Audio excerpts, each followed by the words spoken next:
৮৪ বারে প্রোগ্রাম করেছে।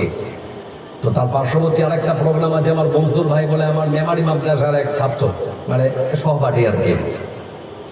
আমি তার বাড়িতে গেছি জালসা করার পর। তো সকালবেলা নদীর ধারে ঘুরছি দু বন্ধু মিলে। তো এক মানুষ আমার হাতটা এসে খপ করে সাইকেল থেকে নেমে চেপে ধরেছে, বলে হুজুর গতকালকে রাত্রিবেলা আপনি যে জান্নাত আর জাহান্নামের বয়ান করেছেন আমি শুনেছি আর কেঁদেছি, আর মনে মনে পরিবর্তন হয়েছে, কোনোদিন আর নামাজ ছাড়বো না প্রতিজ্ঞা করেছি।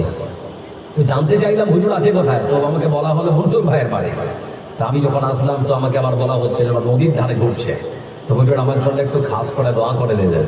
আমি যে ভাষায় পারলাম দোয়া করলাম। তারপরে আবার আমি জিজ্ঞেস করলাম, ভাই আপনার পেশা কি করে?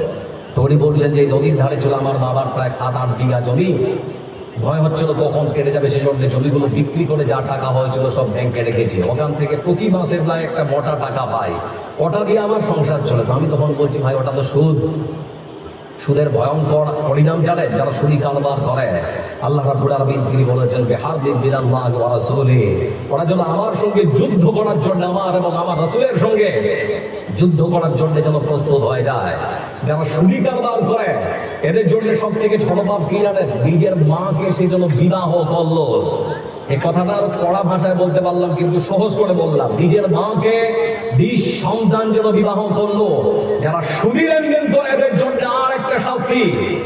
বুখারী বর্ণনা অনেক লম্বা হাদিসে আল্লাহ রাব্বুল আলামিন এদের রক্তের নদীতে সাঁতার কাটতে বাধ্য করবেন। আমরা জানি পানির নদী হয়, আর রাসূল বলছেন যে না, রক্তের নদী হবে, ওদের রক্তের নদীতে সাঁতার কাটতে বাধ্য করা হবে। চিন্তা করে দেখো।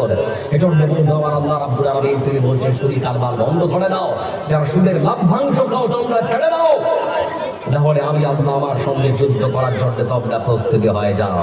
আপনারা যারা বসে আছেন একটা ছোট্ট করে কথা বলছি, আপনি আল্লাহর জন্য হয়ে যান, আল্লাহ আপনার জন্য হয়ে যাবে।